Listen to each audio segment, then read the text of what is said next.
जे आजपर्यंत त्यांनी गुप्त पद्धतीने केलं 35-40 वर्षामध्ये ते आता उघड करतायत एवढंच आहे. मोहन भागवत साहेबाला त्यांनीच बीडमध्ये आणलं. म्हणजे त्यांचे आणि भारतीय जनता पार्टीचे संबंध हे पूर्वीचे आहेत. भाजप या ठिकाणी का वाढलं नाही याचाही तुम्ही तपास केला पाहिजे. इतका मोठा पक्ष आहे, सगळीकडे वाढला, बीडलाच का वाढला नाही. आत्ता योगेश क्षीरसागर आले योगायोगाने म्हणून आता भाजप इथं आले, नाही तर त्यांनी आजपर्यंत दाखवलंच नाही. ते भाजप बरोबरच होते, परंतु त्यांनी हे दाखवलं नाही. आज फक्त स्पष्ट झाले की ते त्यांच्या पोटात होते ते ओठात आले. जे दिसत नव्हतं ते आता आरशासारखं साफ हे झालेलं आहे आणि ते दिसायला लागलं लोकांना की भाजपचेच आहेत म्हणून. असं मला वाटतं. काय आहे की बाबा हे सगळा खेळ चालू आहे. लोकांना मूर्ख बनवायचं, मतं घ्यायची, लोकांना आमिष दाखवायचे, मतं घ्यायची, लोकांना स्वप्न दाखवायचे, मतं घ्यायची.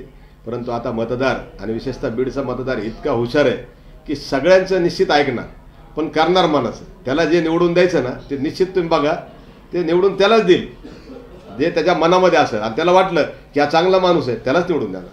बोलत नाही बीड शहराच्या विकासाच्या. ते बघा, आमचा छोटा पक्ष आहे, परंतु बॅरिस्टर असदुद्दीन ओवैसी साहेब आणि इम्तियाज जलील साहेब यांचं विजन तुम्ही स्वतः पाहिलेलं आहे किंवा तुम्ही स्वतः बघतात. आम्हाला असं वाटतं की त्यांनी जे आम्हाला सांगितलं की विकासाच्या मुद्द्यावरच आपण निवडणूक लढवली पाहिजे. आणि निश्चितच आमच्या ज्या घोषणा आहेत, आम्ही काही फार मोठ्या लोकांना या ठिकाणी स्वप्न दाखवत नाहीत किंवा आम्ही त्यांना काही असे हे दाखवत नाहीत किंवा आम्ही एवढं मोठं करून दाखवू ते करू.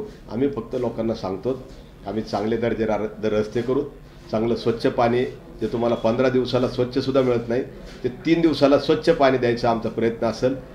ज्या ठिकाणी लाईटीची व्यवस्था नाही त्या ठिकाणी लाईटीची व्यवस्था व्यवस्थित केली जाईल. आणि जे स्वच्छतेचे 3-13 या ठिकाणी बीड शहरामध्ये झालेले आहेत ती स्वच्छता आम्ही राखू आणि स्वच्छ सुंदर बीड शहर आम्ही करायचा प्रयत्न करू. याच्यावर आम्ही निवडणूक लढणार आहोत.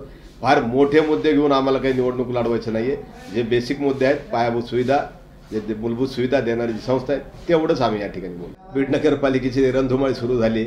आमची प्रचाराची सुरुवात आम्ही रॅलीने केली. प्रचंड रॅली आमची या ठिकाणी सक्सेसफुल झाली.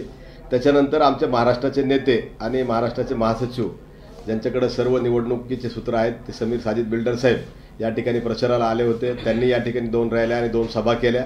आणि आज आपल्या शहरामध्ये माजी खासदार आणि MIMचे प्रदेशाचे अध्यक्ष इम्तियाज जलील साहेब या ठिकाणी येणार आहेत आणि ही तोफ आज या ठिकाणी धडाडणार आहे.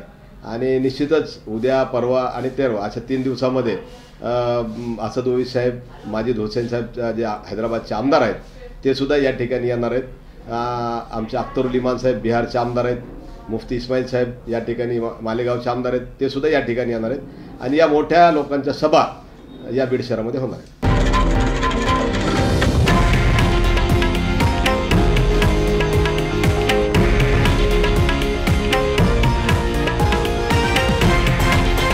हे आहे देशातील नंबर 1 न्यूज नेटवर्क आणि आपण पाहत आहात TV9 मराठी, एकमेव.